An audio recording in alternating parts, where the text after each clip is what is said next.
नमस्ते। एक बुजुर्ग व्यक्ति आपके आईसीयू में भर्ती हैं और उनके ईसीजी पे मल्टीपल एक्टोपिक्स आ रही हैं। एट्रियल एक्टोपिक्स हैं, बहुत सारी आ रही हैं, बार बार आ रही हैं। आपको टेंशन हुआ कि क्या किया जाए। आपने उनकी जांचें भिजवाई, आपने इलेक्ट्रोलाइट्स करवाए, क्योंकि इलेक्ट्रोलाइट आप देखते हो जब भी एक्टोपिक्स आती हैं, और उनका पोटेशियम आपने करवाया। पोटेशियम आया उनका 3.2। 3.2 पोटेशियम डेफिनेटली कम है, इसको ट्रीट करना पड़ेगा। लेकिन उसके पहले हम एक और चीज़ करना चाहेंगे। अगर किसी का भी पोटेशियम कम है या ज़्यादा है, हम ज़रूर उसका एक ईसीजी करेंगे बेसलाइन इस्टेब्लिश करने के लिए, और उस पोटेशियम चेंज के कोई चेंजेस तो नहीं आ रहे हैं ये देखने के लिए। तो हमने उसका पोटेशियम भेजा, पोटेशियम 3.2 आया है। हमारा आज का टॉपिक है हाइपोकेलीमिया। 1% बेटर कोर्स में 10 मिनट के अंदर हम कोशिश करेंगे कि इसको हम कवर कर पाएँ। तो हाइपोकेलीमिया की कुछ बहुत बेसिक्स बताऊंगा, थ्योरी में नहीं जाऊंगा कि 3500 मिली इक्विवेलेंट का बॉडी का स्टोर होता है और कितना मिलीग्राम पर डे खाना चाहिए। काम की बातें करेंगे खाली कि नॉर्मली पोटेशियम होता है 3.5 से 4.5, 3.5 टू 4.5। ये बहुत नैरो रेंज है। इससे ज़रा ऊपर जाते हैं हाइपरकेलीमिया हो जाता है, जान का जोखिम। ज़रा नीचे जाते हैं फिर जान का जोखिम, एरिथमियास का। तो आपको बहुत नैरो रेंज मिली है खेलने के लिए। सोडियम की फिर भी ज़्यादा अच्छी है, और उस नैरो रेंज में आप पूरे समय पोटेशियम बिगाड़ने में लगे हुए हो। आपके आईसीयू का पेशेंट है, उसको डायरेटिक चल रही है, पोटेशियम गिर रहा है। वो नील बाय माउथ है, उसका पोटेशियम चेंज हो रहा है। उसको कुछ एंटीबायोटिक्स जा रही है, पोटेशियम को चेंज कर रही है। आईवी फ्लूइड जा रहा है, पोटेशियम को बदल रहा है। There are so many things which are changing the potassium of patients. तो we are daily playing with potassium, and that too with a very narrow margin of safety. तो इस पोटेशियम की इतनी चिंता क्यों करनी है हमको? अगर हम किसी भी पेशेंट को पोटेशियम के इम्बैलेंसेस होते हैं, स्पेशली हाइपोकेलीमिया होता है, तो क्या क्या हो सकता है कि एक तो उसका नर्व कंडक्शन बिगड़ सकता है।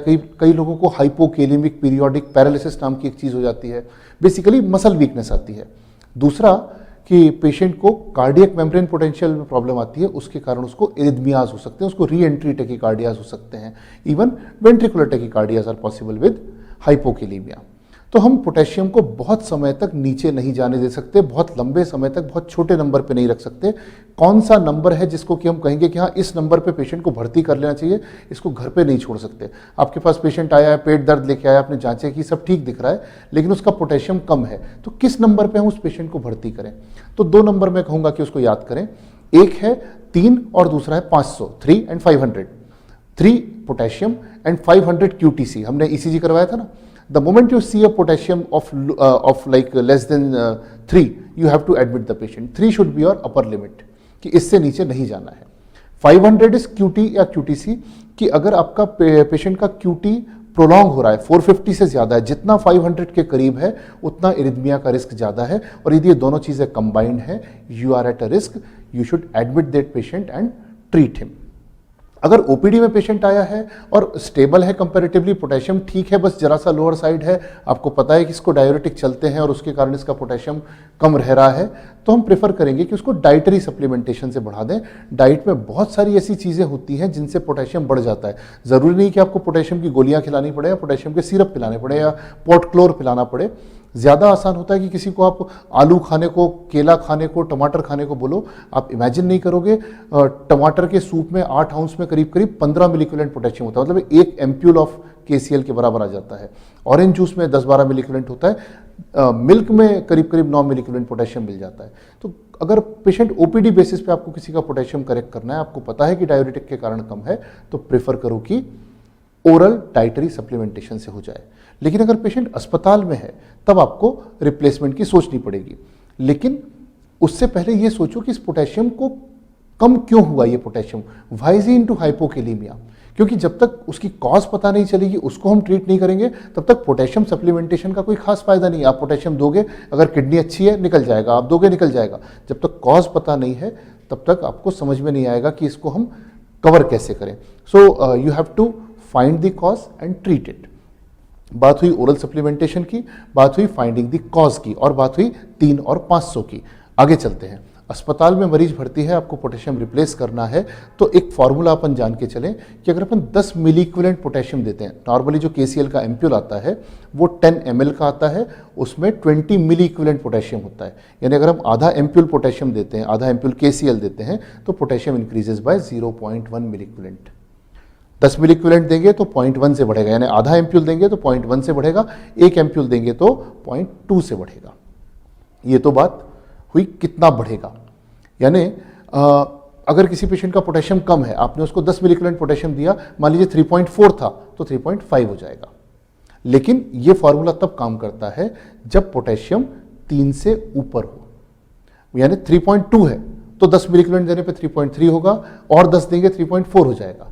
लेकिन अगर किसी का पोटेशियम 3 से कम है, 2.5 से 3 के बीच में है, तो ये फॉर्मूला काम नहीं करता, क्योंकि जो आपको सीरम पोटेशियम दिख रहा है वो टोटल बॉडी पोटेशियम का केवल 2% है। तो आपने अगर जरा सा पोटेशियम दे भी दिया तो उससे टोटल बॉडी पोटेशियम में उतना फर्क नहीं पड़ता। So if somebody has a potassium of less than 3, then you should be knowing that कि he has lost much more potassium from his whole body. करीब ऐसा कहते हैं कि 0.3 का पोटेशियम यदि कम है तो 100 मिली इक्विवेलेंट का बॉडी में डेफिसिट चल रहा है। तो अगर किसी का पोटेशियम 3 से कम है तो आपको उसे बढ़ाने के लिए 0.1 बढ़ाने के लिए भी 15 मिली इक्विवेलेंट देना पड़ेगा। अगर किसी का पोटेशियम मान लीजिए 2.5 से भी कम है तो आपको 20 मिली इक्विवेलेंट देना पड़ेगा, जिससे कि उसका पोटेशियम 0.1 बढ़े। एक बार फिर से रिपीट करूंगा इस पॉइंट को कि अगर पोटेशियम 3 से 3.5 के बीच में है तो 10 मिली इक्विवेलेंट देंगे तो 0.1 बढ़ेगा। 2.5 से 3 है तो 15 मिली इक्विवेलेंट देंगे तब 0.1 बढ़ेगा। अगर 2.5 से भी कम है तो 20 मिली इक्विवेलेंट देंगे तब जाके 0.1 बढ़ेगा। ठीक, रिप्लेसमेंट करने के लिए मान लीजिए किसी का पोटेशियम 3 है, आपका टारगेट है 4, 3.5 से 5.5 नॉर्मल वैल्यू है, या उसमें आपका टारगेट है मान लीजिए 4, तो 3 से 4 ले जाना है, मतलब आपको 0.1 के 10 भाग चाहिए, यानी आपको करीब करीब 100 मिली इक्विवेलेंट का रिप्लेसमेंट करना है 3 to 4 जाने के लिए। 3.0 से 3.1 के लिए 10, 3.1 से 3.2 के लिए 10, 3.2 से 3.3 के लिए 10, ऐसे करके आपको 100 मिली इक्विवेलेंट देने, तब आपका पोटेशियम 3 to 4 पहुंचेगा। अब 100 मिली इक्विवेलेंट देने के लिए क्या कर सकते हैं, आपको 10 करके 10 बार देना पड़ेगा। पर पेरिफेरल लाइंस से जब आप पोटेशियम देते हैं तो आपके वेन को पूरा जला देता है, पोटेशियम से बर्न होता है अंदर ही अंदर। अब आप 10 मिली इक्विवेलेंट से ज़्यादा पेरिफेरल लाइन से दे ही नहीं सकते, otherwise it will burn it completely. Then if you have to replace too much of potassium, then you should opt for a central line. Central line से वो बर्न का सेंसेशन नहीं आता। सेंट्रल लाइन से देना है तो बर्न तो नहीं होगा, लेकिन फिर भी 20 मिली इक्विवेलेंट पर आवर से ज़्यादा हम सेंट्रल लाइन से भी नहीं दे सकते। क्यों नहीं दे सकते भैया, जब किसी की जान लेनी होती है, जब वो विदेशों में जहर का इंजेक्शन लगाते हैं ना, वो जज के आदेश पे, उसमें पोटेशियम ही इंजेक्ट किया जाता है, वो भी हार्ट में। यहाँ वही फंडा है कि अगर आप किसी को बहुत सारा पोटेशियम एक साथ सेंट्रल लाइन से हार्ट में डाल रहे हो तो there is always a risk of hyperkalaemic cardiac arrest. कम से कम उतना लोकल हाइपरकेलेमिया तो हो ही रहा है। तो पोटेशियम को हम सेंट्रल लाइन से 20 से ज़्यादा नहीं दे सकते, पेरिफेरल लाइन से 10 से ज़्यादा नहीं दे सकते। और सेंट्रल लाइन से भी आप पोटेशियम दे रहे हो तो आपको 3 से 4 ले जाने में बहुत समय लग जाएगा। पेरिफेरल लाइन से तो 10 घंटे लग जाएंगे 10 मिली इक्विवेलेंट पर आवर से। अब किसी का बेचारे का पोटेशियम 3 है, उसको वीटी के रन्स आ रहे हैं या उसको एक्टोपिक्स आ रहे हैं, उसका पोटेशियम आपको 3 to 4 ले जाना है, उसमें 10 घंटे लगेंगे। 10 घंटे में उसको वीटी होकर मर गया तो क्या करेंगे? You want to replace it quickly, you want to replace it at 40 milliequivalent in a single shot. The best way to replace potassium, you will never imagine, it is oral. Peripherally 10 milliequivalent per hour दोगे तो 10 घंटे में 100 जाएगा, 24 घंटे में 250 जाएगा। Central line से दोगे तो 20 मिली इक्विवेलेंट पर आवर जाएगा, 24 घंटे में 480 भी चला जाएगा। लेकिन ओरली आप क्या कर सकते हो कि एक बार में 40 मिली इक्विवेलेंट पेशेंट को पिला सकते हो, और ऐसा 4-4 घंटे में दे सकते हो। दिन भर में आपका पोटेशियम 240 रिप्लेस होगा। देखने में पेरिफेरल जैसा ही है, लेकिन पहली बार में आपने पहले घंटे में ही 40 मिली इक्विवेलेंट रिप्लेस कर दिया। एक बार और दिया तो 80 हो गया। पहली बार में ही आप 2-4 घंटे में सीधे 80 मिली इक्विवेलेंट पोटेशियम रिप्लेस कर दोगे बिना सेंट्रल लाइन डाले। तो best route of replacing potassium is पर ओरली।